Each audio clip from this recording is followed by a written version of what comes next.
Jonas. A play for radio by J.C.W. Brook. With Prunella Scales, John Rye, Anna Cropper, Julian Holloway, and David March. Jonas.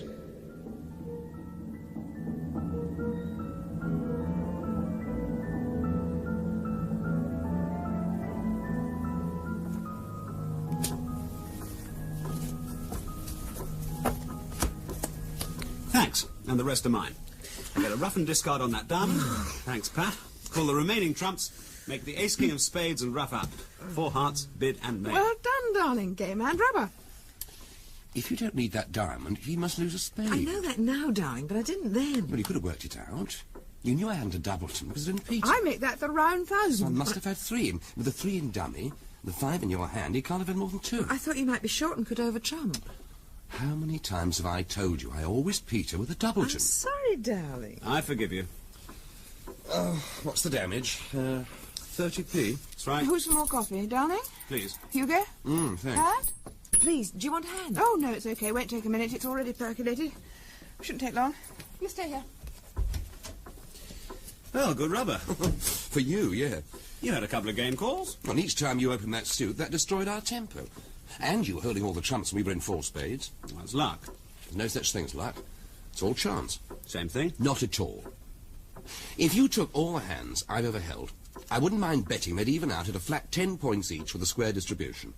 Same for you, same for Pat, and the same for Julie. Even though she's got the reputation of being a lucky player. Have I? Yes. Well, you always seem to get the cards when it matters. Now, that's my psychic power.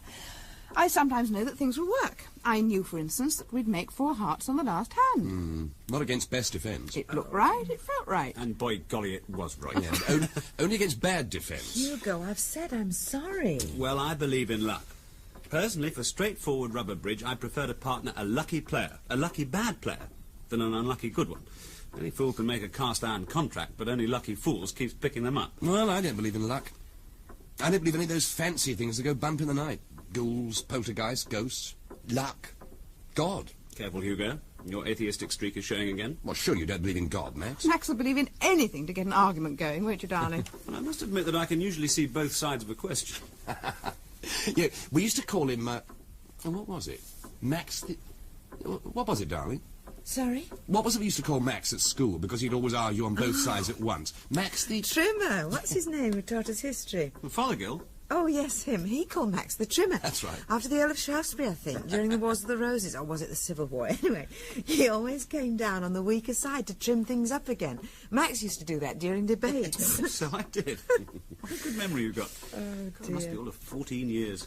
God, that makes me feel old. I'm sorry, Julie. It must be very boring for you. What, hearing about Max's past? I wish you wouldn't talk about me as if I wasn't here. It's the only way to keep you out of a conversation. Thank you. Darling, haven't we better start thinking Oh, about... no, you're not going yet. I've just It's put early. the coffee on. We've plenty of time for another rubber. I told Sally we'd be late. Yes, I know, but... Don't you want to go on playing, Pat? Well, Oh, no... come on, darling. We must get our own back. Well, I'd rather not. I mean... Are you all right, love? Yeah, I'm fine. I just don't want to play bridge for a while, thanks. Well, one more rubber at least. I'd much rather not. That coffee ready, darling? Of course. I'll get it. I picked up an interesting bit of junk the other day. Yeah? I'll show it to you. Yeah.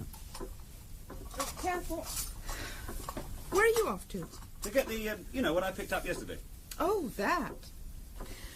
He's never happier than when he's poking about in some dusty old junk shop. Oh, don't we know it? What is it this time? Oh, one of those things, you know, with letters round the outside. It tells your fortune or something. Oh, an ouija board. That's right. You put a glass in the middle to trap the spirit, and it moves about to spell out messages. You have to put your fingers on top, though. It's a load of old rubbish. He spent most of yesterday polishing it up. He's thinking of hanging it on that wall over there. It's about the only thing you can do with it. Help yourself to cream and sugar. Thanks. Here we are. There. What do you think? Victorian?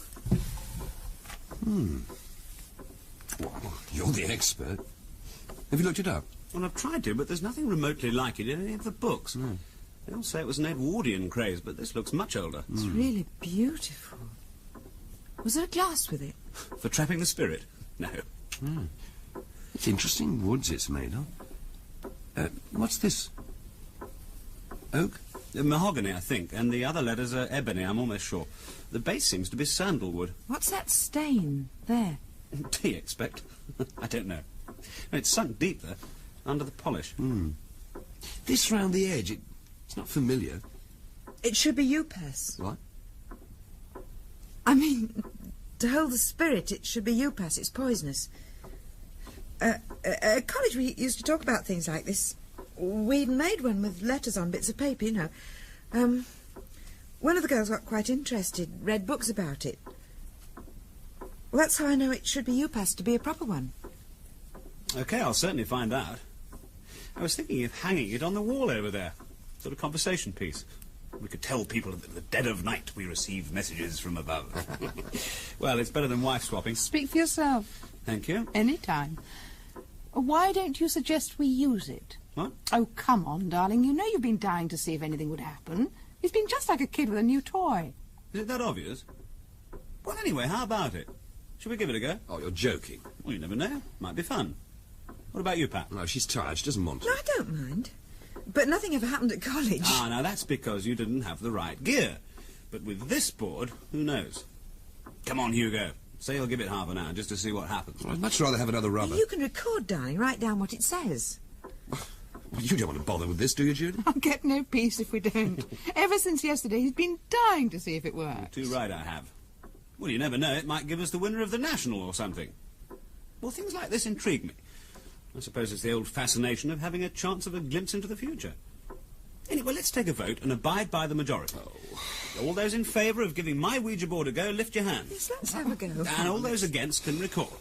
Now, Hugo. Oh, it's a waste of time. Well, we'll give it half an hour, and then if it doesn't work, we'll go back to bridge, OK? Darling, get a wine glass or something, will you?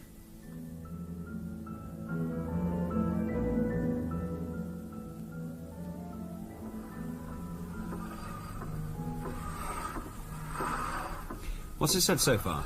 Nothing. Meaningless string of letters. Let's play bridge. Half an hour is half an hour. We should relax, close our eyes. I thought we were meant to concentrate on what we want answered. No, that's later, after something's there. Oh, for God's sake, you make it sound as if something was actually going to happen. Well, how long have we been trying now? 20 minutes. Look, let's swap round, change our seats, and you come in too, Hugo. Give it one last try. No, not me. Please, darling, force the right number. Well, who's going to record? Not that there'll be anything to record. I'll do it with my free hand. Now, come on, we must have everyone in on this. If we do get the winner of the National, then you're not allowed to bet if you don't participate. It's a waste of time. Please, darling. Oh, well. 10 minutes, then, no more. Then we'll play bridge, all right? Fair enough. Right. And turn off the middle light, would you? We might as well get the right atmosphere.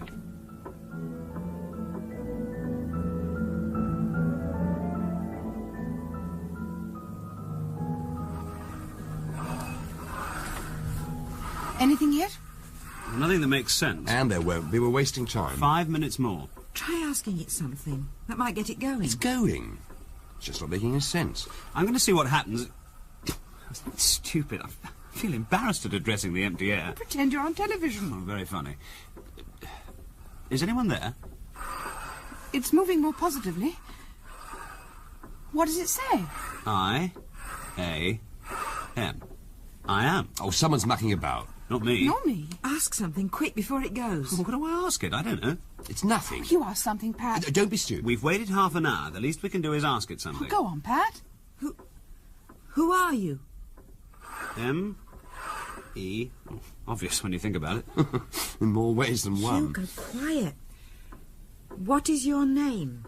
J-O... Oh, look, this is too much. Someone's mucking about. Darling, please. Look, put your finger back, Hugo. What, so you can go on making your joke? Not bloody likely. Please. Oh, all right. I'll let him have his fun. There. Go on, Pat. Ask it again. What is your name? It's gone dead. It's more like Max has run out of ideas. Let's play bridge. I've not done anything. It's moving again. Invention coming back, is it, Max? It's not me. Quiet. Have you anything to tell us? My name is Max, and I'm making a joke. O-N-E-O-F... Write it down, Max. U-W-I-L-D-I...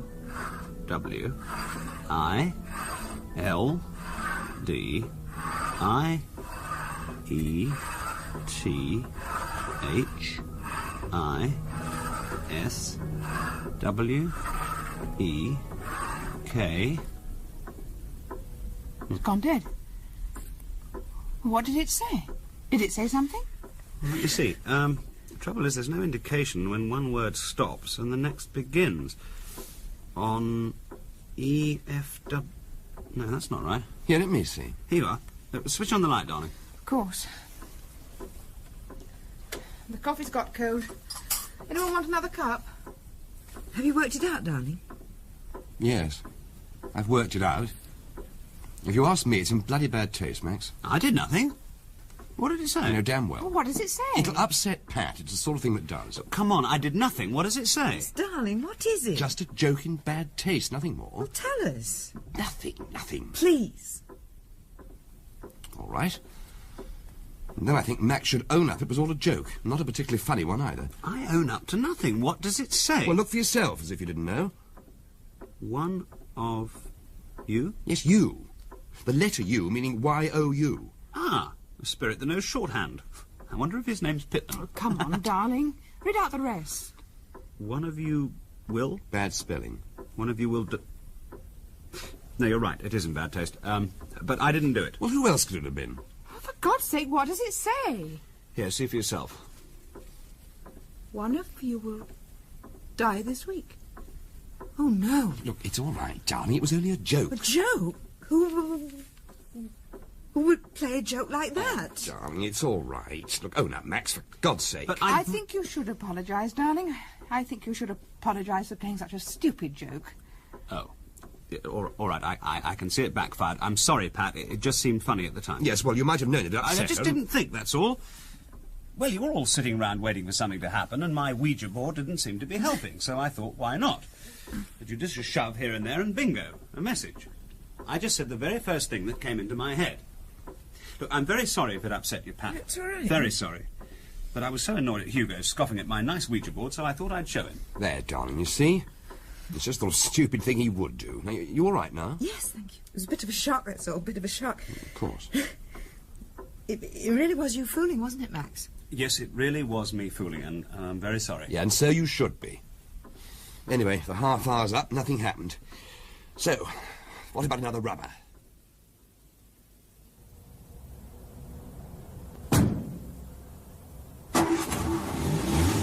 Bye. Bye. I'll call you tomorrow, Pat. Thanks for the evening. Yes, thanks for the evening. Bye. Bye-bye.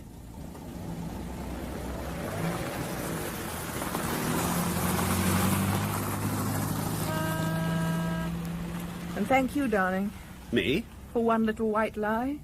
Oh, yes. With you looking such daggers at me, what else could I do? Come on, let's go back in. I'm cold. Nightcap? Thanks. Just a small one. I wasn't really looking daggers at you, darling. At the time, I half thought it might have been you. It was only after I'd had a chance to think I realised your taste isn't quite as bad as that. Thanks. Although I must admit, I was toying with the idea of making it ask, which one of you has been eating garlic? My name is Dracula, and I like it. But it started moving before I got underway. Here. Thanks. What do you think caused it, darling? Well, I've been thinking about that. It seems to me there's three possible answers. First, it was one of us fooling about. Not likely.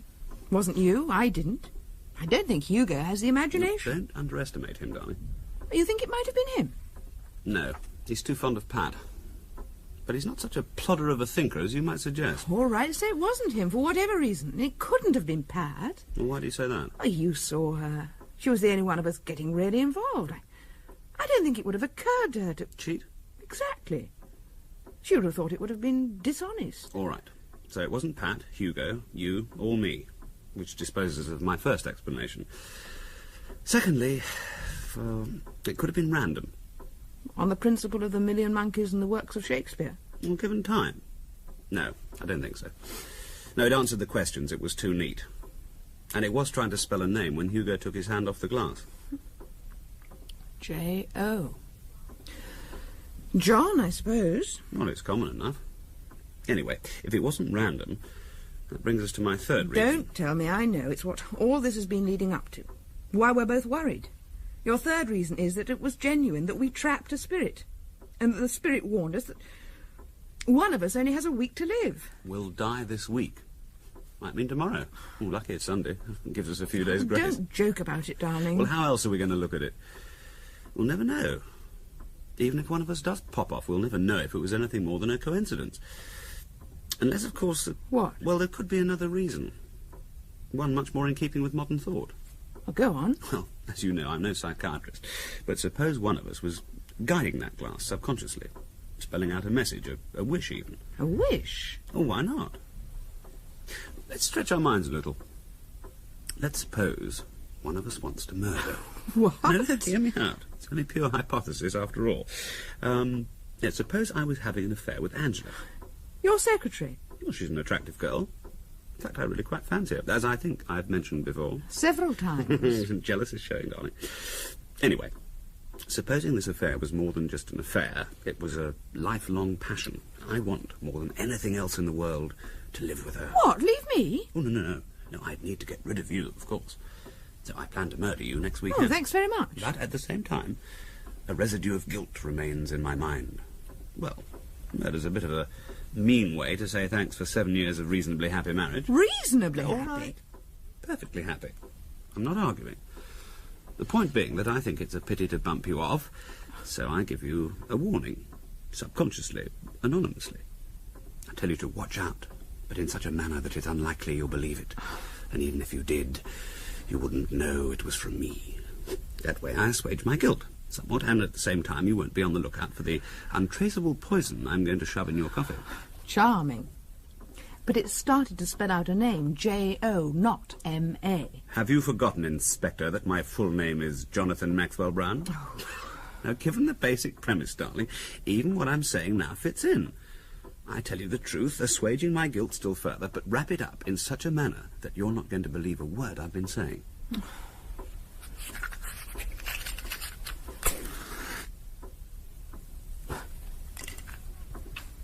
You're not, are you? What? Oh, it's stupid, you and your hypotheses. Oh, shouldn't it be hypothesized? I wish you'd never bought that board. We should have taken Hugo's advice and had another rubber. You believe we trapped a ghost? I don't know what to believe. Well, nor do I. But it's getting through to you, isn't it? What is? That it might all be genuine. That one of us, for some reason or other, is due to die this week. Don't. Well, there's plenty of ways of dying. Car crash, train smash, falling off a bridge. Don't! Even if we locked ourselves indoors, the house might burn down. Darling, please. All right. I'll stop stating the obvious. But your safe, cosy little world has been threatened and you don't like it. Who would? Well, who would indeed? Life is very precarious, darling. Sometimes you realise it and it's a bit of a shock. Yes, it is. And I'll tell you who else realises it as well. Pat? Yeah. Well, she's sensitive. She'll be upset, unless she's fully swallowed my little white lie, which I think improbable. There's all that business about her brother. Oh? I didn't know she had a brother. Well, she hasn't. Not now. It's a thing we all try to forget. I had, or I don't think I would have suggested that we use the ouija board. Now, it happened during the summer after A-levels. There was a group of us who used to go about together. Myself, Pat, Hugo, a couple of girls, and John, Pat's brother. John was different. He wanted to be a poet. Well, he certainly looked the part. Pale, fragile, intense, shy, you know. He sort of tailed along after us, and we put up with him because he was Pat's brother. Anyway, he died, was killed. We were all going to a party at a friend's house. John said he would be there, but he didn't turn up. We found out later that a car had run out of control and crushed him against a lamppost. Oh, awful. Yeah. Well, the point was Pat knew, before she had been told, that is. She knew? Yeah.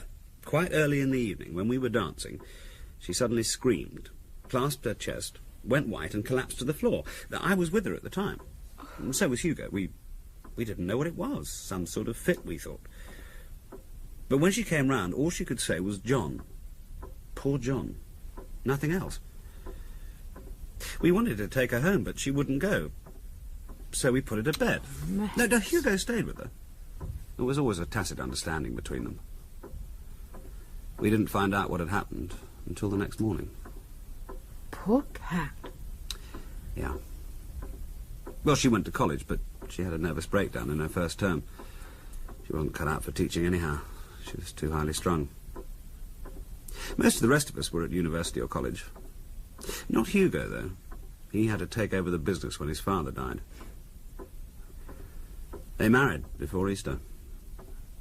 He had to practically look after her like a nurse for the first few months, I understand. But then he's good like that. Yes. I've noticed he's very protective. Well, he's just right for her. You want another? Yes, please. John starts with J.O. I wondered how long it'd take me to spot that. Why do you think Hugo took his finger off the glass? He had the same idea. Oh, thanks. I'm only surprised he let the whole thing go on. He must have thought it was me and banked on me not having such bad taste. But it wasn't you. No. But Hugo has to think so. He can't allow himself to consider anything else. But Pat will. She'll have thought it over and come to the same conclusions as us. Yes, knowing her, I should think she's going to lose some sleep tonight.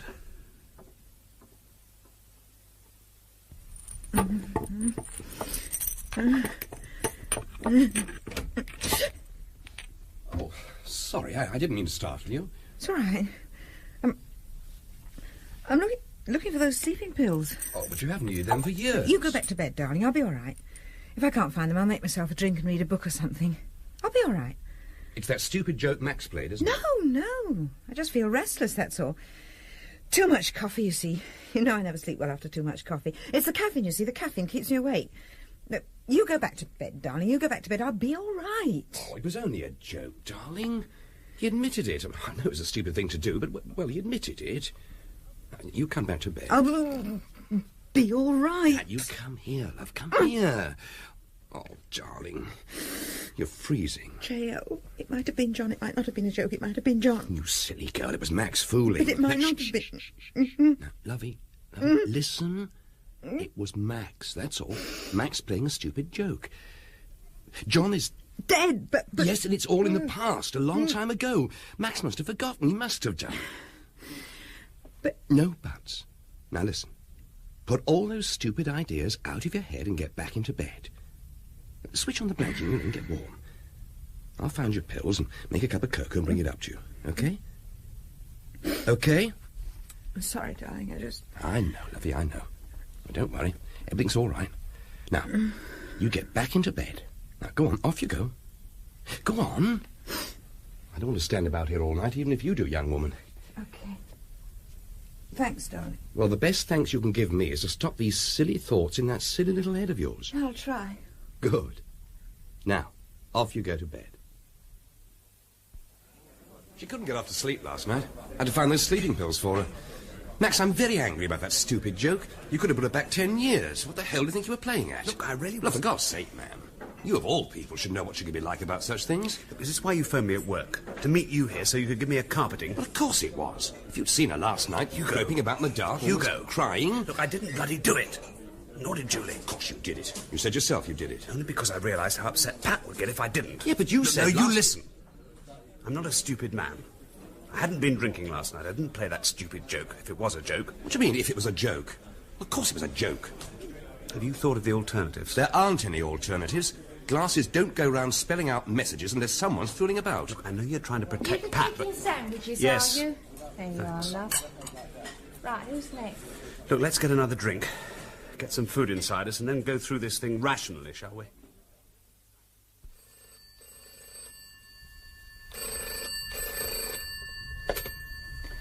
Hello? Darling, it's me. Have you found Pat yet? No, not yet. Ah, good. Because I've just had lunch with Hugo, and he was wondering if you'd go round there this afternoon. Apparently they had a bad night last night. He's rather worried about Yes, of course I'll go, but... Well, does he still think it's one of your jokes? I don't know. He was pretty angry about the whole thing, but I calmed him down. We decided in the end that the best thing is to convince Pat it was all my fault. She'll worry herself silly otherwise. Are you sure? Yes, of course I'm sure. Look, believe me, darling, it's the best thing. Oh, all right, I'll do it. Look, I must go now. There's someone at the door. All right, I'll see you this evening. Oh, by the way, I might be a bit late tonight. There's a contract needing Oh, attention. can't you bring it home? No, that's one thing I don't intend to start. I'll be in about 7 or 8. All right. I must rush now, darling. Bye. Bye, love.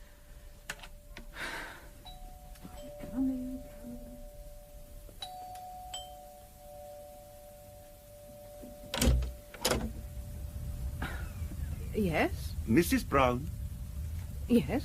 my name is Mohammed Asif. Is Mr. Brown in, please? No, I'm afraid he isn't. Ah, that is a pity. I have some business I wish to discuss with him concerning an item he purchased last week, an ouija board. My husband did purchase one. Then you have it. Tell me, are you familiar with its purpose? I don't understand. Some people would regard it as no more than an objet d'art to hang on the wall. Others might try to use it to contact the spiritual forces, perhaps even as a party game. Have you and your husband done so? Why? Ah, I can see you have. Pity. And it spelt out something unpleasant? I think you'd better come in, Mr. Asif, thank you.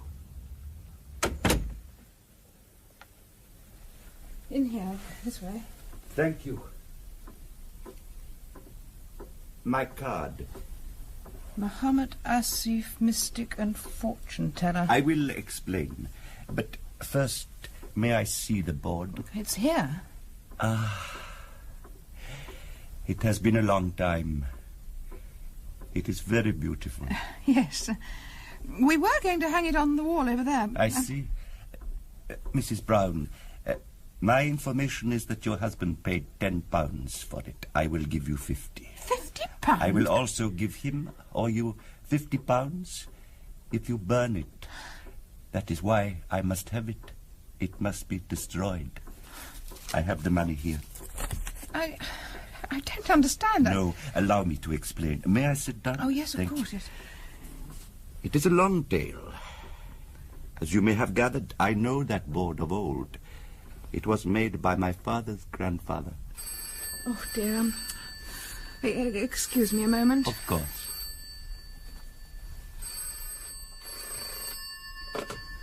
Hello? Julie? Pat here. Oh, Pat, I was just about to ring you. Hang on a moment. Excuse me, Mr. Asif. Certainly. Sorry, I've a visitor. Oh, sorry. I just thought I'd call you. Thank you for last night. Oh, thanks. I was thinking of coming round, as a matter of fact. You're worried too. Worried? About what happened? Oh, no. I've got to go into town anyway, so I thought I'd drop in. You didn't mention it last night. Must have forgotten. Look, I'll be along in half an hour or so, OK? I must go, as I've got this visitor. Yes, of course. OK. See you. Bye. So sorry to keep you waiting, Mr. Asif, but...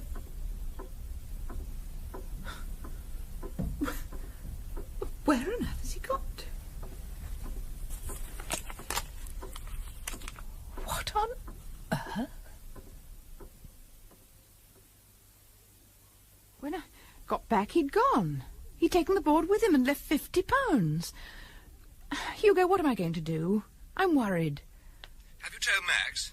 Well, he's out. I've tried. His secretary will know where he is. Well, she's out as well. Strange. Yes, but what am I going to do? Stop worrying about it for one thing. Listen, are you going round to see Pat? Yes. Yes, well, whatever else you do, don't tell her about the board going. Convince her it was all a joke of Max's, or she'll have hysterics. Believe me, she will. Coming. Hello, Pat. Come in, I'll make a cup of tea. Lovely. Well? What? Did you do all you had to do in town? Oh, it wasn't anything, really. Just a birthday present for Max. Oh, yes. Yes, a putting machine thing. You know, for his golf. Oh. It pings the ball back. Oh, yes. Won't be long. How are the kids? Since last night. Hmm? I mean, you asked me last night how they were.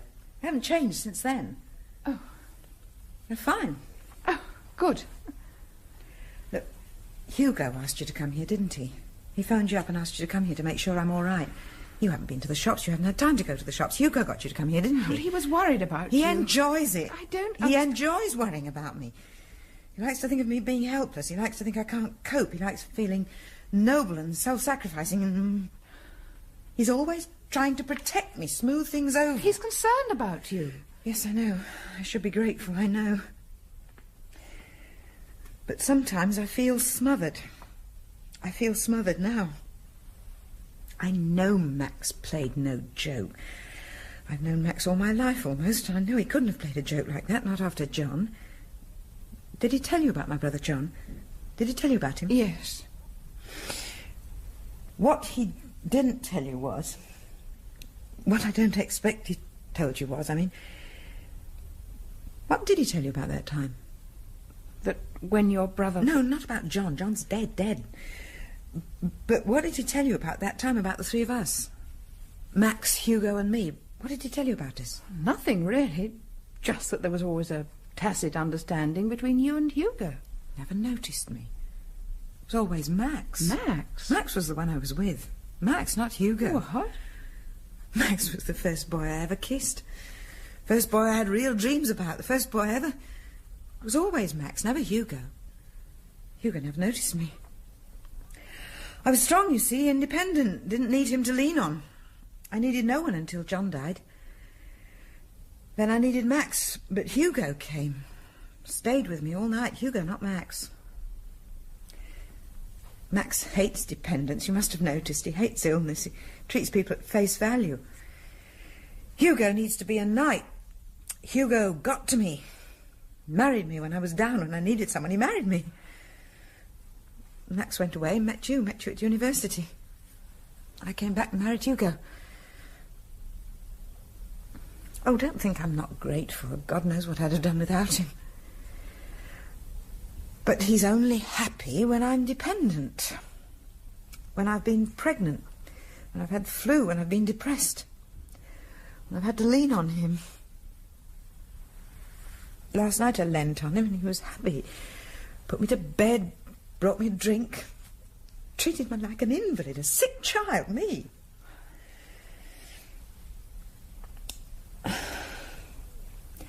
I have a great fear. What? That... Oh, just a minute. I'm afraid that Hugo did it. What? To upset me. Oh, Pat. To make me lean on him again. Nothing happened until he came to the table. I'm afraid that he guided the glass, made it spell out J.O. to make me think of John, and then went on from there. I know it's ludicrous, but I have this fear.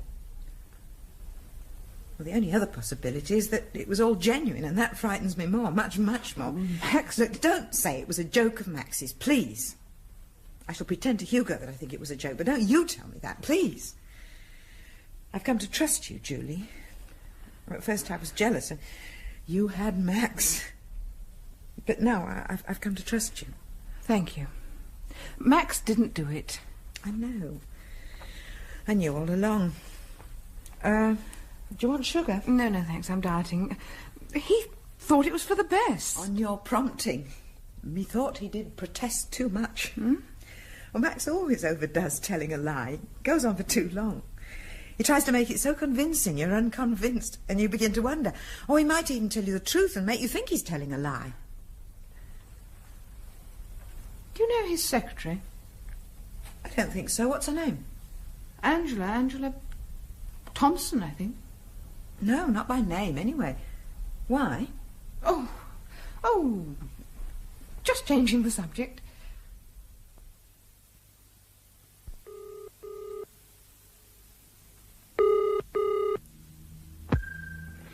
Good afternoon, Forbes and Hobbs. Mr. Brown, please. Oh, Mr. Brown, I'm afraid he's not back yet. Oh, this is Mrs. Brown here. I phoned earlier. Oh, yes, of course, Mrs. Brown. Well, I want to get in contact with him rather badly. You still don't know where he is? I'm afraid not. Well, how about his secretary? Is she back yet? No, she went off with Mr. Brown, as I said, just after he got back from lunch. Oh, she isn't on the phone, is she? Oh, no, I don't think she is, I'm afraid. Thank you. Goodbye.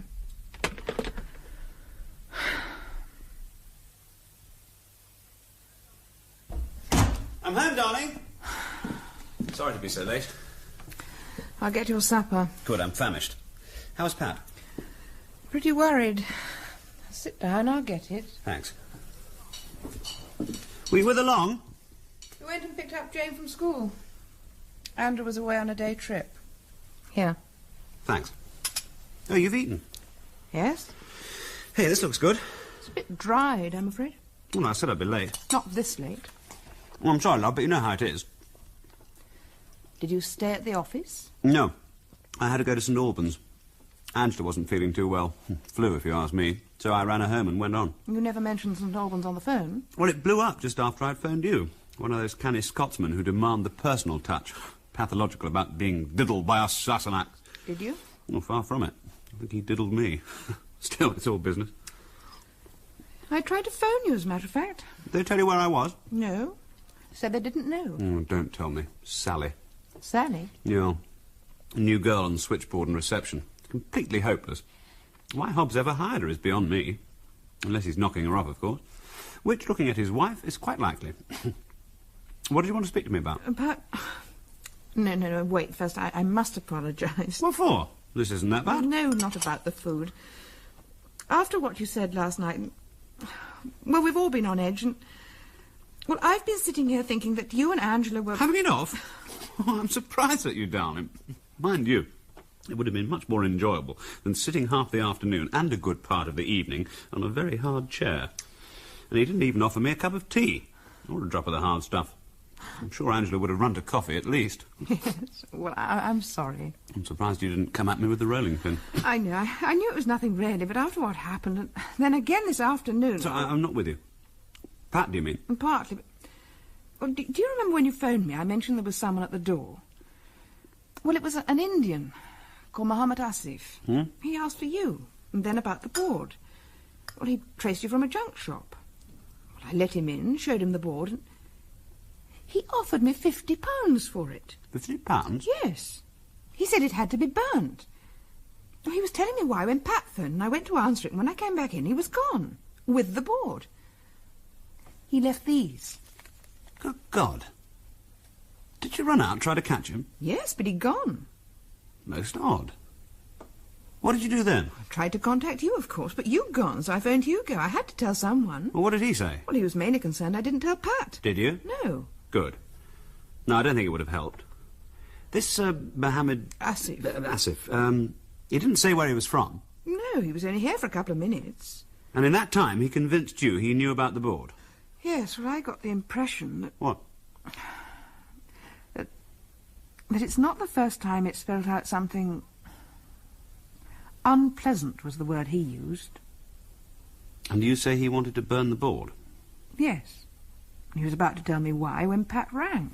Oh, darling, what are we going to do? I don't know. We haven't got much to go on. Well, I thought afterwards that I should have gone to the police. They might have found him if I'd called them straight away. Yeah, well, they might. In any case, they'd have asked a lot of questions, and it'd have got back to Pat. And... no, you were right to wait. But the only clear fact I can make out is that Pat's kept well out of it, and should be kept out. Why? Why? Well, because I think she has a right to know. Do you? Well, keeping her in the dark like this, it's not fair. It's patronising. All right, so it's a bit patronising, but why should we tell her something that'd upset her even more? Best thing is for her to believe it was all a joke on my part. Oh, she knows it wasn't. You told... Julie... Oh, she knew already. Darling, she was in a bit of a state. So you went and told her it was no joke? She was getting into a state about being in the dark, about Hugo suffocating her, about their marriage, about lots of things. Oh, she needed to be able to rely on me. She knew you wouldn't play a joke like that. Well, she would have done if you'd stuck to your guns. She wouldn't. She knew. It wouldn't have mattered what I said. Max, she's... oh, I don't She's know. what? She thinks everyone's turning against her. Turning against her? No, that's not what I mean. Well, what do you mean? Come on, what do you mean? I'm trying to tell you. She's not as helpless as Hugo makes her out to be. She has a great grasp of what's happening, and she feels very frustrated, because no one will discuss it with her rationally. They treat her like a child, a sick child were the words she used. Except you. To a certain extent, yes. So what you want me to do is get on the phone, ring up, hope Pat answers, and then say, Pat, did you know a mysterious Indian called this afternoon, and after hinting that the board has brought bad luck before, took it away for burning? She'd have hysterics. And to what end? No end. Darling, Pat is highly strung. When she gets worried, her health suffers alarmingly, and this makes her worry more, and she gets into a vicious circle. I told you it took Hugo months to get her over, John. If you or anyone tells her everything now, you'd put her back 10 years, that I promise you. How can you be so sure? Since when did Hugo ever let her face things? Since when did Hugo not treat her like a child? How the hell do I know? I'm not married to her. I don't have any divine insight into their private lives. It's not up to us to meddle. Honestly, darling, do you think telling her about Asif is going to help? Particularly when she doesn't suspect anything of the kind. If she half knew, then maybe yes, but why worry her about something she knows nothing about? It'd be stupid. Look, don't you agree, love? Yes, I suppose it would be. You see, you're seeing everything in black and white, darling, like earlier, when you were concocting great love affairs between me and Angela. It never occurred to you that there was a perfectly reasonable explanation for it all. It did, but well, I didn't pay much heed, I must admit. Well, there you are, then. Any pud? Of course. I'll get it. But there's one thing we've forgotten, darling. All this business of the Ouija board isn't in black and white. Nor is there any reasonable explanation. No, but then I don't expect there to be.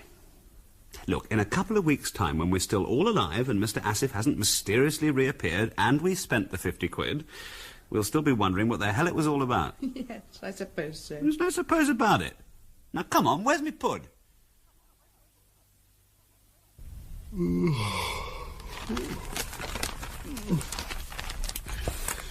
Oh, it's time for bed. I'll get your pills. I don't think I'll need them tonight. Well, you won't sleep. No, I think I will. I feel better now. Julie was very kind. She listened. You know what you're like when you start worrying. She told me it wasn't a joke. You mean you tried to convince her it wasn't? Now, I'll get your Oh, pills. please, I don't want them. Well, you prefer to lie awake all night? Because that's what you'll do, you know you will. Hugo, listen. I know what's best. That's a good night's sleep. Now, you toddle off to bed like a good girl and I'll bring out some cocoa. Don't treat me like a child.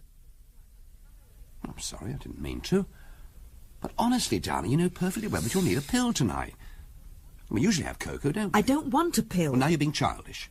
Now, be reasonable. Think of I'll me. sleep without one. You mean you're not worried about what Yes, happened? of course it's worrying. And when you're worried, you can't sleep. You know that. After all, it's not as if the pills are powerful or anything. They just help you to get off, nothing more. I just don't want one, that's all.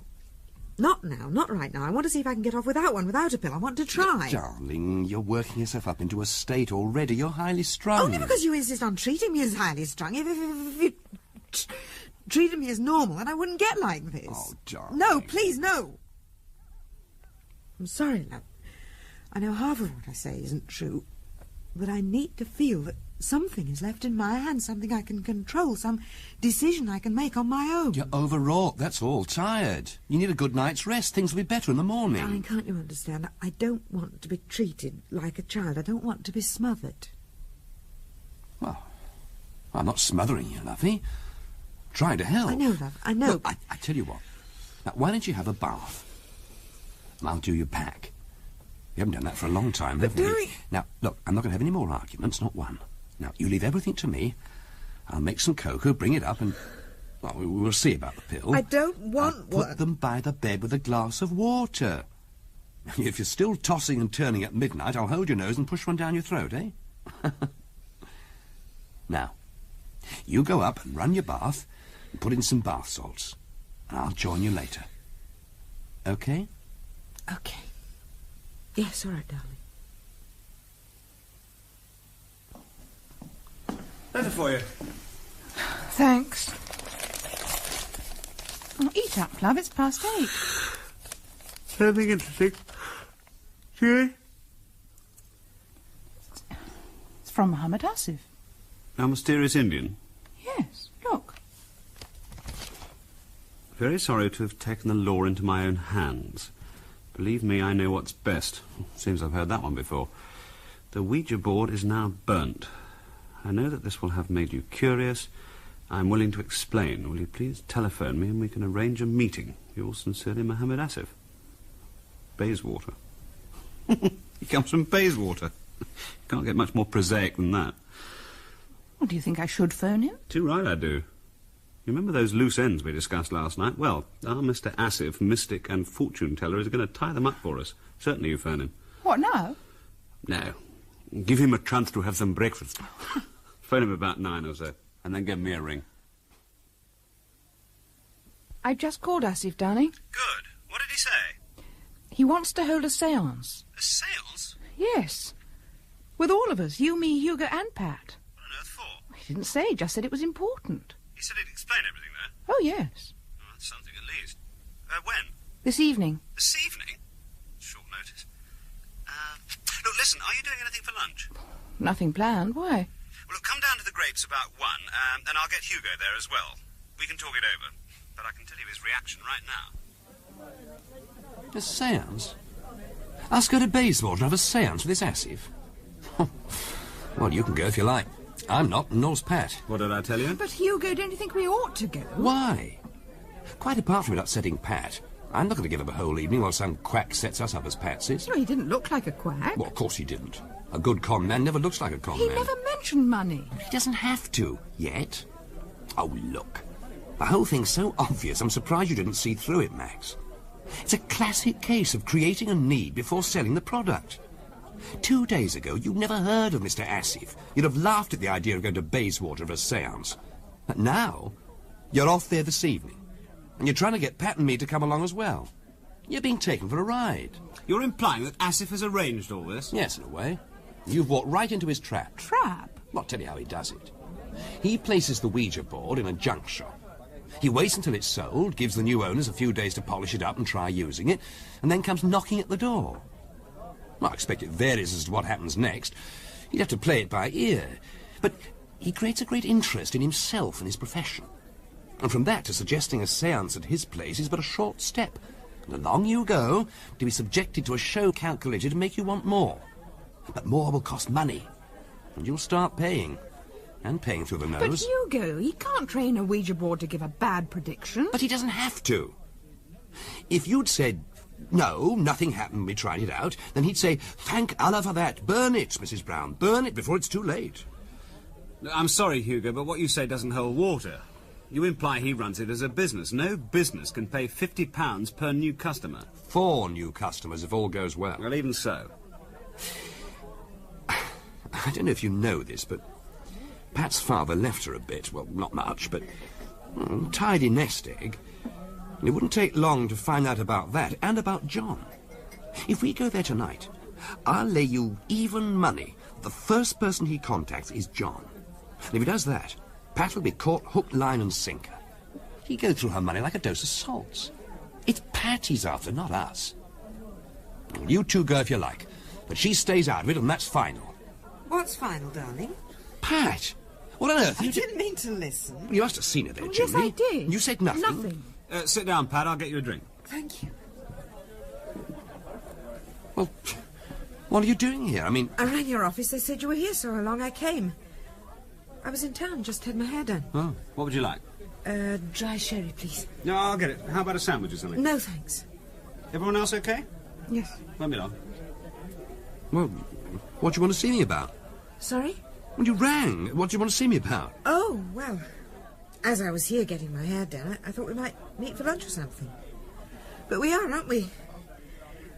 What were you talking about? Oh, nothing, you know, just gossip. Julie, what were you talking about? I said nothing. Was it nothing, Julie? Here we are. What were you talking about, Max? I've told her it was nothing, nothing. We were discussing the next time you could come round for bridge, or we could come to you. Hugo thinks it wouldn't be a good idea to make it too soon, not after last time. Isn't that right, Julie? I just thought we should give Bridge a rest, that's all. Why? Well, after last time, as Max said, after last time, well, I just think we should give it a rest, that's all. I want to know the truth. I've told you the truth. Please, I can tell you, see. Tell when you're concealing something from me, trying to protect me, smothering me. I can tell. Oh, lovey, you're working yourself up into a state over nothing again. As Max said, we were talking about Bridge. That's right, about bridge. Julie, what were you talking about? Please, tell me, please. Tell her, love, tell her the truth, that we were talking about bridge. She'll trust you. Yes, I'll believe you, Julie. Tell me the truth. We weren't talking about bridge. Oh, for Christ's sake. I'm sorry, Hugo. The ouija board has gone. A Mr. Asif took it. Now, look, this has gone on long enough. I'm taking her home. No, go on, Julie. Yes, go on, Julie. Look, you keep quiet. You've done enough damage. Now, come on, Pat. No, Come on, I said. No. Look, can't we... Look, shut up. Darling, please, I must know now. Can't you see I'm that? taking you home. We'll have to tell her everything, Hugo. You must see that now. Yes, we have to. A half-truth is worse than a whole truth. Well, look, if you... She did what she thought best. She may be right, I don't know, but the cat's out of the bag. Hugo, you've no alternative now. Tell her everything, darling, and then let Hugo say why he's against going to Bayswater this evening. Bayswater? I'm coming to that. Remember I mentioned to Mr. Asif. Well, I was talking to Max on the phone.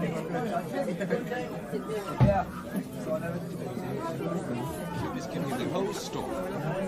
So there you are, Pat. That's what it is. A confidence trick aimed right at you. I see. Well, thank you for being so honest. Max, what do you think? Is Hugo right? Well, I don't know. I think it might be likely. Julie? I don't know either. I'm sorry, I just don't know. Do you think we should go tonight? I think Max and I should go, for the explanation, if nothing else. And me? That's up to you. I wouldn't advise it. Why not? If what Hugo says is true, then he is aiming at you, and he'll be quite ruthless to get you on the hook. It could be very upsetting. He could pretend to hear the spirit of your brother. Yes, I can see that. Julie, you're the only one of us who's actually met him. Do you think he's a charlatan? I don't know.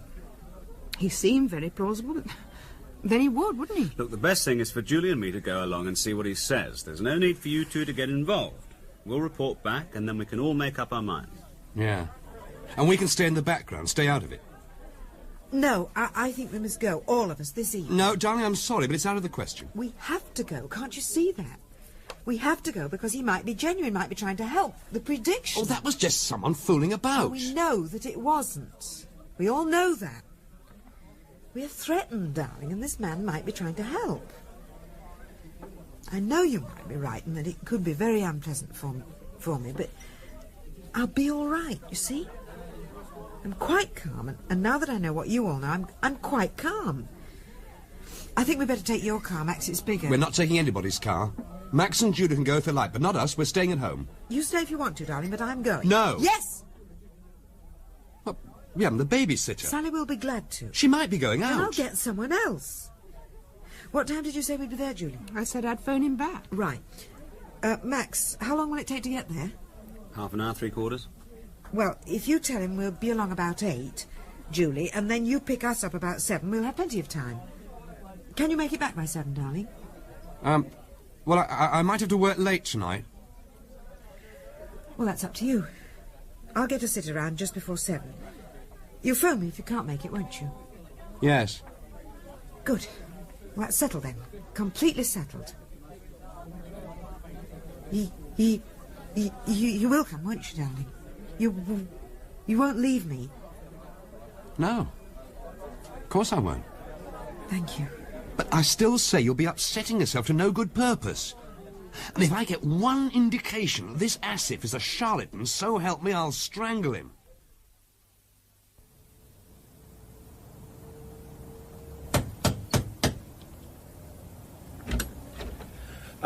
Good evening, Mrs. Brown. I am glad you could come. Good evening, Mr. Asif.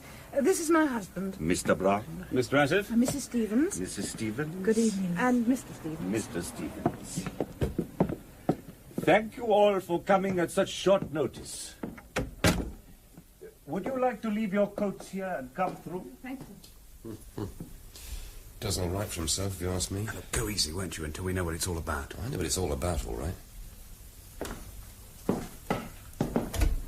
Through here. Would you like some refreshment? I can offer coffee or tea, maybe something stronger. No, thank you. Well, won't you all sit down?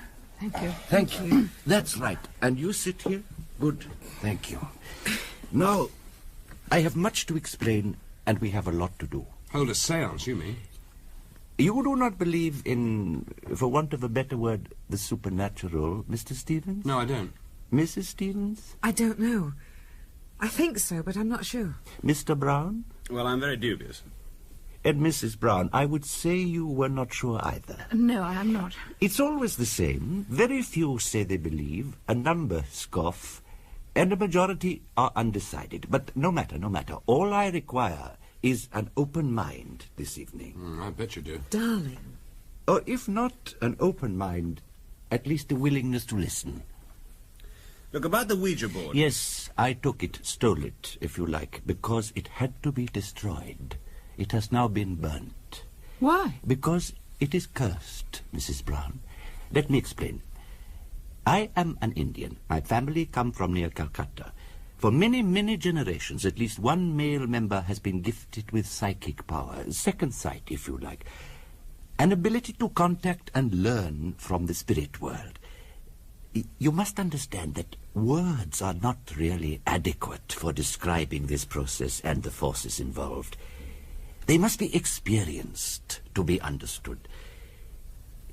The psychic gift that runs in my family made us venerated to a certain extent. The coming of the British Raj did not change that. Indeed, such was our renown that the British sometimes consulted us, and in particular they consulted my father's grandfather, perhaps the greatest mystic our family has ever produced. His fame and knowledge was such that even viceroys would seek his advice. For not only was he supremely gifted, but also wise, and did much to ease the tensions between the two cultures. He was a great man, a very great man. One day, a woman called to see him, a white woman, young, attractive, English. She had come out with her husband who was in the army. I don't know her name. I shall call her Mrs. Smith.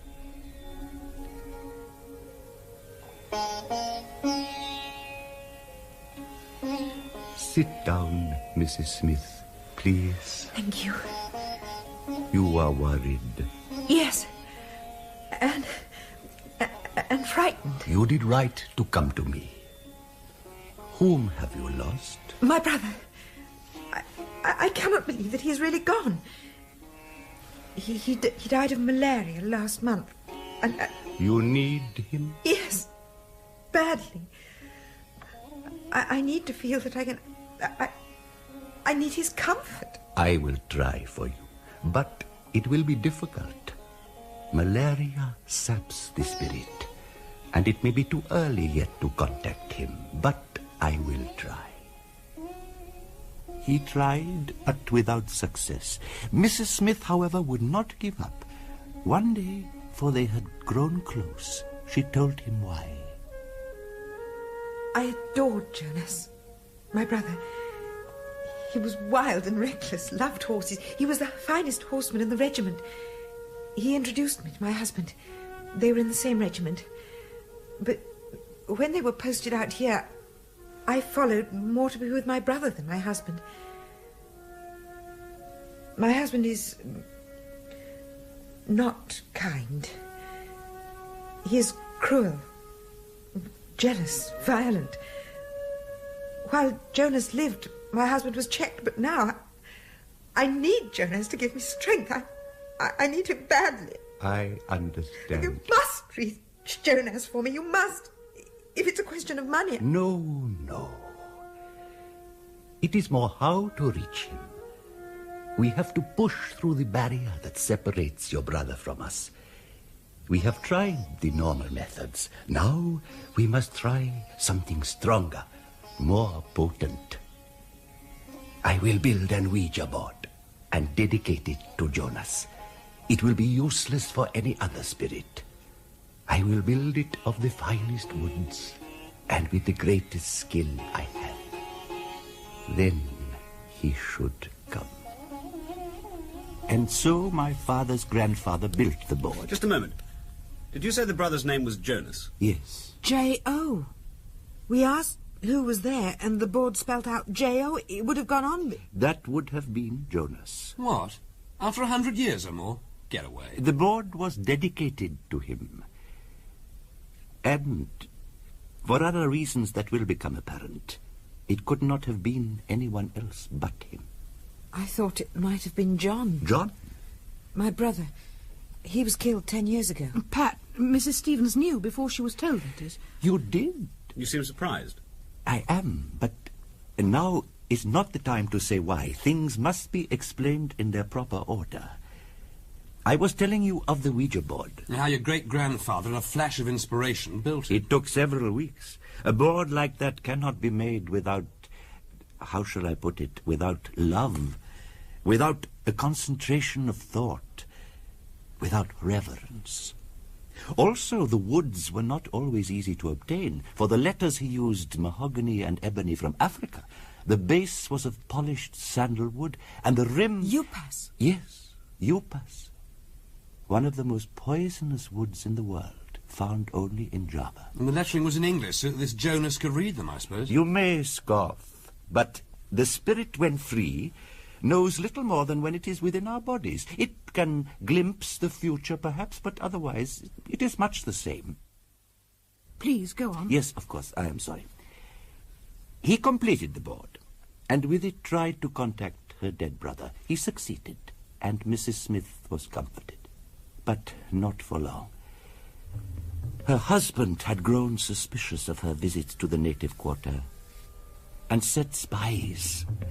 Soon he knew where she went and what she was doing.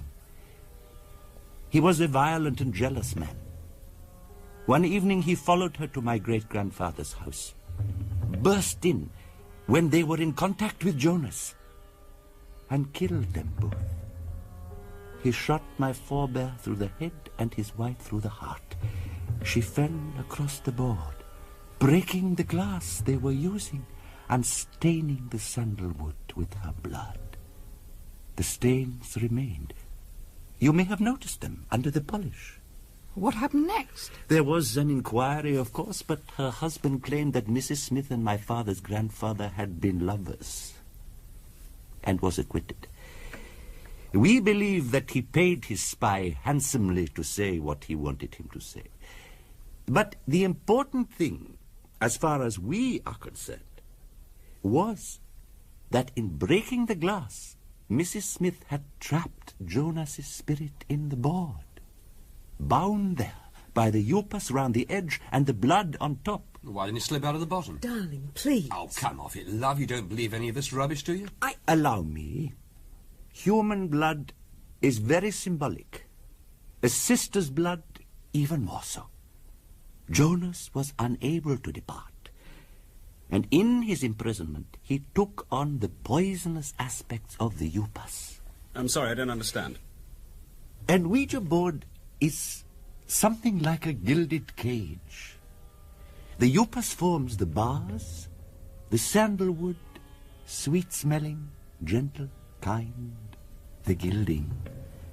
A spirit can be happy there, providing it is released in time by the mystic who summoned it forth. That mystic was now slain, and the sandalwood seeped in a murdered sister's blood. The gilded cage had turned into a torture chamber, and there was no escape. The board was cursed. Whenever it was used by someone with psychic power, Jonas could reach out into the material world and give vent to his anger, his frustration, his malevolence. He gave predictions of illness, accident, death. And did they come true? Yes, inevitably. Oh, God. What is it? What's wrong? Well, she's fainted. Get some water, someone. Some water, for Christ's sake. Allow me. Get her outside, some fresh air. Are you all right, love? Hold her head up. Come on, Pat, I'm taking you home. No.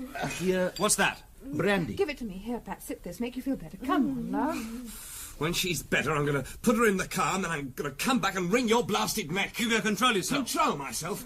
Do you realise what this bastard's done to my wife? I did nothing but tell the truth. Nothing but a bloody tissue of lies, you mean. For God's sake. I'm going to wring his bloody neck. I don't care who in hell tries to stop me. Hugo, Pat wants you. Look, you're all right, darling.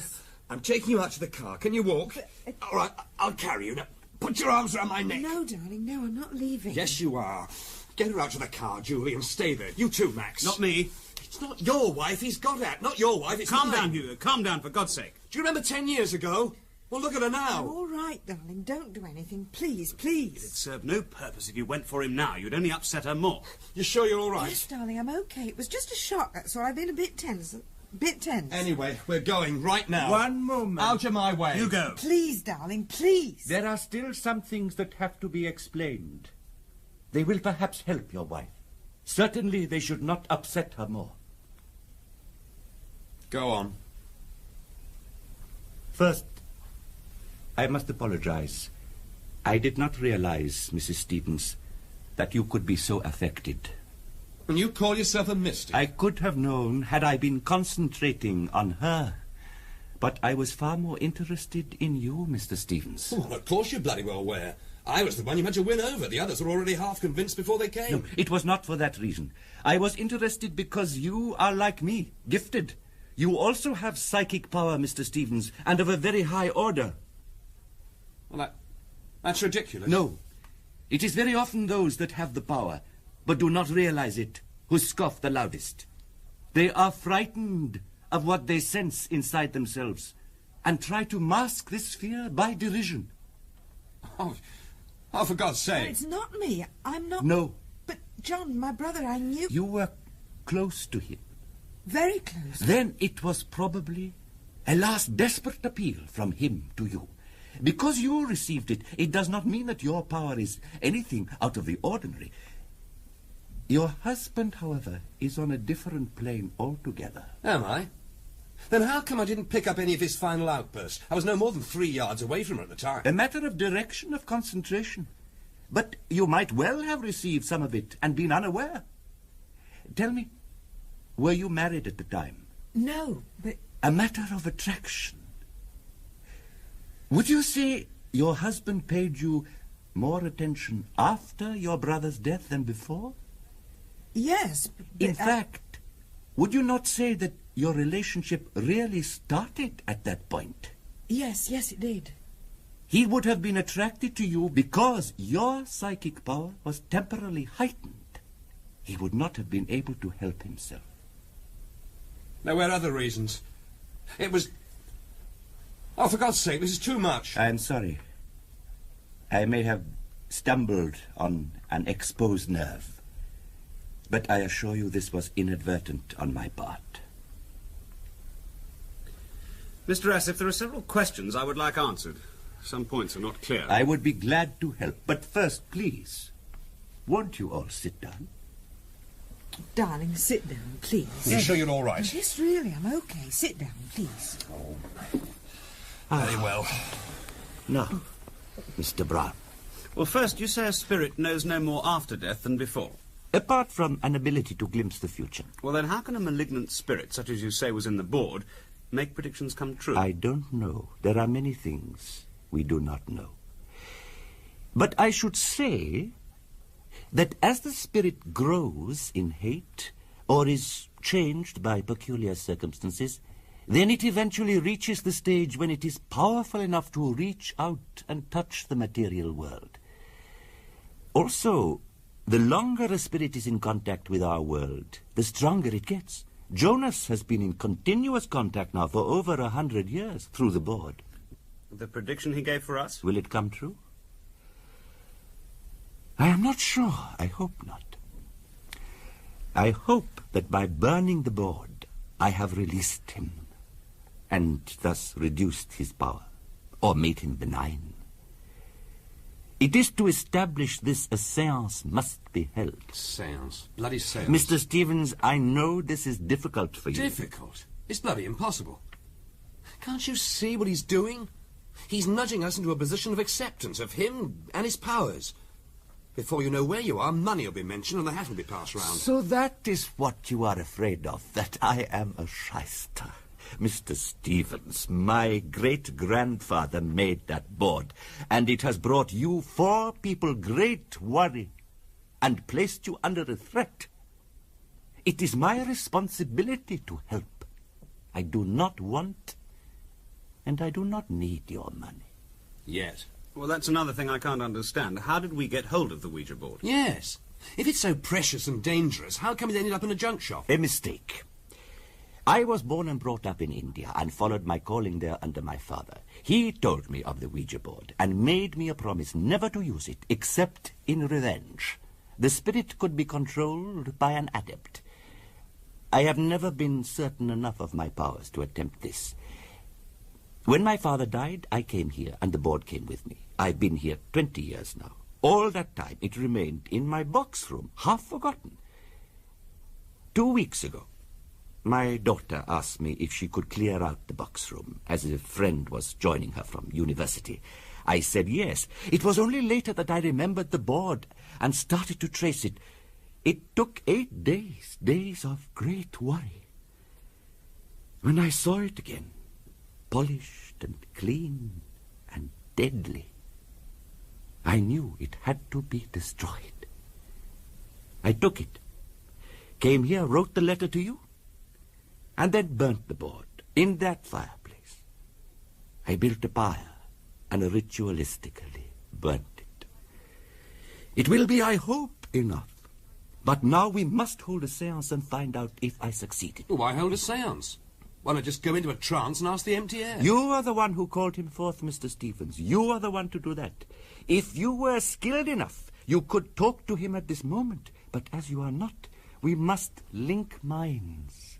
In other words, hold a séance. Then we will find out what he wants. And if necessary, reason with him. It gets worse and worse. He's going to do some rigmarole of pleading with a spirit to stop one of us dying this week.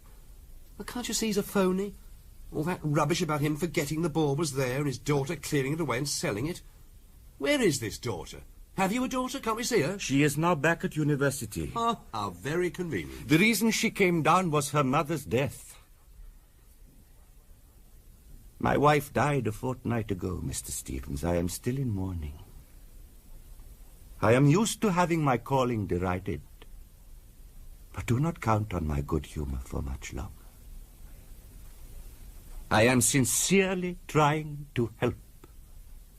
I need no money, only cooperation, particularly yours, Mr. Stevens, for it is only with your power I will be able to lift the curse from you, if it is still there. From me? Of course. He would have to work through you. You are now his contact with this world. He would work through you to achieve his ends. Please, Mr. Stevens, accept, just for this evening, everything I have told you as true. Afterwards, call me what you will. But for the space of a few minutes, accept. What do you want us to do? Nothing. We're doing nothing. Please, darling, please. Max? I think you should. He destroys his whole case if he asks for money now. Anyway, I've never attended a séance before. I thought I'd die first. I think you must. Well, for Pat's sake, you must. All right, Mr. Asif. The floor is yours. Thank you. Now, will you please draw up your chairs so that we can all link hands? And, Mr. Stevens, if you could sit opposite me, please, so we face each other. What, no special table? No candles? No mood music? No lowering of the lights? Those things are merely trimmings to impress the credulous, nothing more. With both Mr. Stevens and myself here, we have power and to spare. Now, are you all comfortable? Then we'll begin. Clasp hands. Lean back. Relax. Close your eyes. Think of nothing. Breathe evenly, deeply.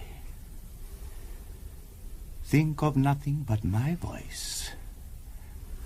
Imagine nothing but a total blackness.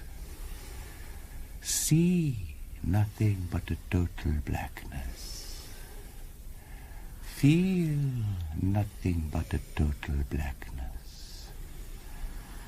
It grows, the blackness grows, and your mind sinks back, feels tired, drops back and back, down and down into a black, deep pit.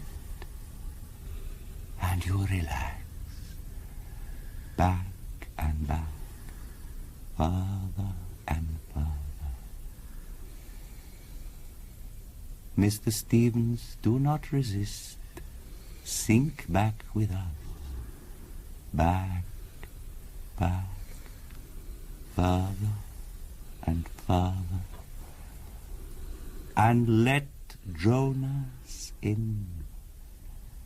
Open your mind, Mr. Stevens, and let Jonas in. Let him in. Let him flood into you. Allow him entry. Let Jonas in. Let him in. Let him in. Let him in. Let him in. Let him in. Let him in. Are you there? Are you there?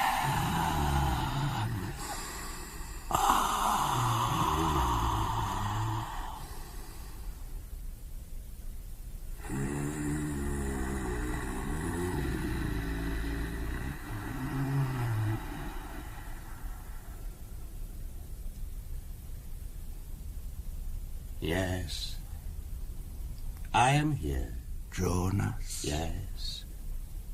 I am Jonas. And I know why you have called. You are released from your torment. Torment? I do not understand you, little man. What torment? When I burnt the board... You released me. And now I am free. Free! I know. That is what I intended, but... But what? That I do not sound grateful. I am grateful, little man, for now I can live out my life. Mr. Stevens, help! He has gone mad. Not mad, but lustful. I have so seldom escaped. But now I am free. I was bound to that board, couldn't escape. But now I am free. Mr. Stevens, drive him out. Wake up and drive him out. To where? How? I have spent a day settling in. I spent a day settling in, writhing inside his mind like a serpent. He did not know I was there, but I nudged him gently. Nudged him here. Nudged him into accepting this séance. Nudged him into relaxing the grip on his mind. And now I am nudging him into his death. All of you, link minds and drive this abomination out. A failing mystic and 3 incompetent people drive me out. You get above yourself, little man. Fight him, Mr. Stevens. Fight him. Hear me. Out, out, out. You're late. Far, far too late. He is dead. Oh, no. He is bluffing, Mrs. Stevens. Do not break the circle. Join me. Out, out, out, out. I will help. Out, Out. Out. You cannot do it. You cannot do it. Out. Out. Help us, Max. Out. Out. Out. Out. out, out, out, out, out, out, out, out, out, out, out, out.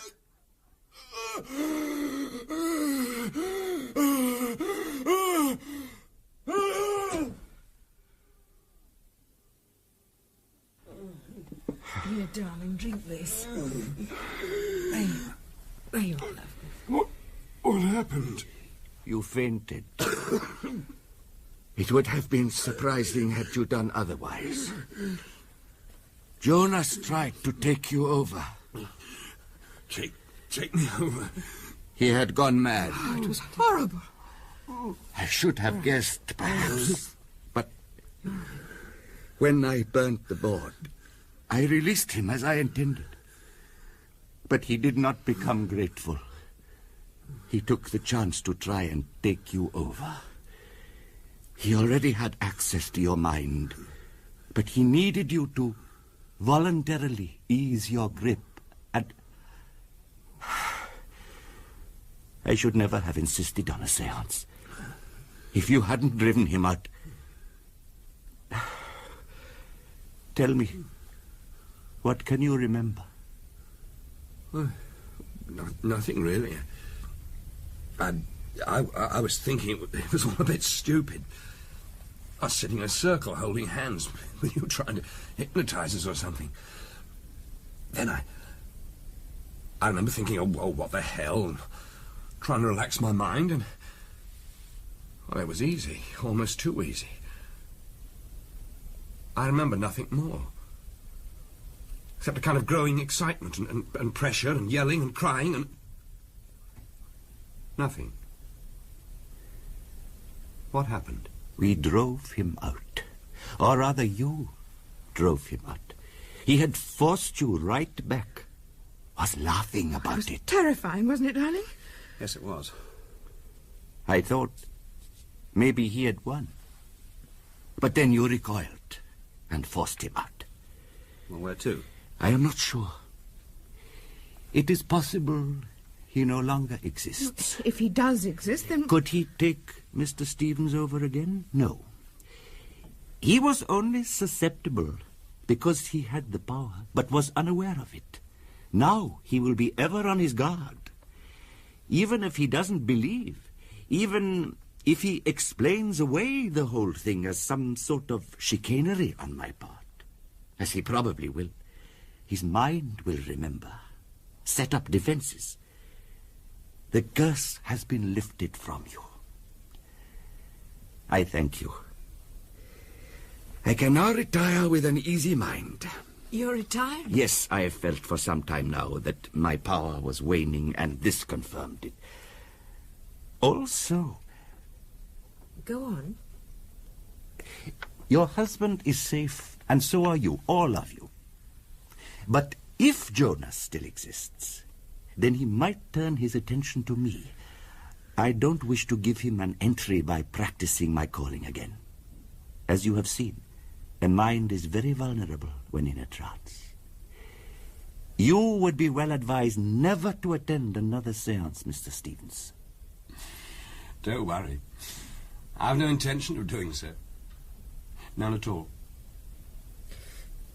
Mr. Asif, we thank you. We all thank you.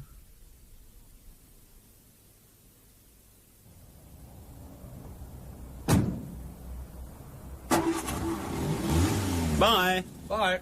Thanks for the evening, Julie. Thank you. Bye.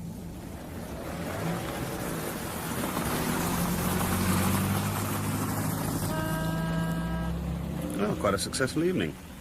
We had some good hands. Yes. It's funny to think a couple of months ago we did exactly the same thing and ended up in Bayswater at a séance. Yes, I know. Oh, it's cold. Let's go in.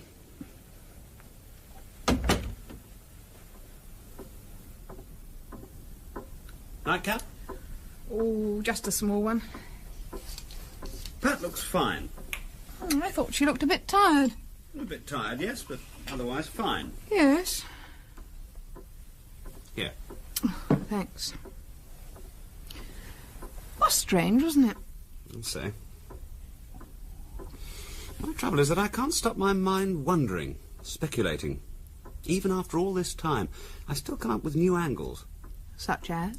Well, let's take as a premise that it was all genuine, that Jonas, a malignant spirit from the past, tried to take Hugo over. Oh, but we've been over this again and again. Wait a minute, love. I mean, how do we know that Jonas didn't succeed in taking Hugo over? What? Let's look at things from the other angle for a while. Let's assume that we didn't drive Jonas out. Let's assume that the Hugo we know got pushed out somehow and Jonas took over. Now, the last thing he's going to say is, ha ha, you failed, I'm Jonas, ha ha. No, he's going to go right on being Hugo. I don't understand. Well, it's simple. If Jonas has taken Hugo over, he'll have all of Hugo's mind to play with, all his memories, response patterns, skills, everything. If he doesn't want to be found out, as he won't be, he's got the perfect camouflage. He behaves like Hugo, he reacts like Hugo, he is Hugo. But not really. Really, it's Jonas. You're joking. No, I'm just speculating. When you come to think about it, Jonas could have got into any one of us. You, me, Pat, Hugo, Asif. We never know. I could be Jonas. Oh, stop it. Jonas was evil. There'd be changes. Yes, but not right away. He won't show his hand right away. It'd be the small things that change, the small, almost imperceptible things. Things you could explain away by saying you're getting old or under a strain. He'd be very careful not to be found out, very careful. He'd throw up smoke screens like at the seance. At the seance? Or a better way of making us all think he'd been beaten. It was very dramatic and very effective. It wasn't until I started mulling it over a few days ago I realised that if I were Jonas, I would have done exactly the same, or slipped quietly into someone else's mind. Mine, for example. What I'm saying now could be no more than an elaborate double bluff, in case you thought of it first. Had you, by the way? No. Oh, God, darling, you've almost got me worried now. Sorry. I'm just playing with ideas. That's all. Just playing with ideas.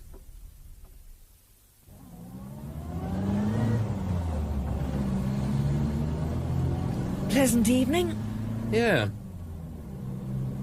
They had all the luck, though. I thought you didn't believe in luck. Perhaps I've changed my mind. I'll be glad to get to bed. Yes, so will I. Have a hard day tomorrow. One day I'm going to chuck everything, sell up and get the hell out. Start a new life again. Again? Oh, just a figure of speech, that's all. Oh, darling. Do you have to drive so fast, darling? You know it makes me nervous. Oh, sorry. But I enjoy it. So much more exciting than horses. What? Oh, nothing, darling, nothing. Everything's under control, everything's under control. Everything.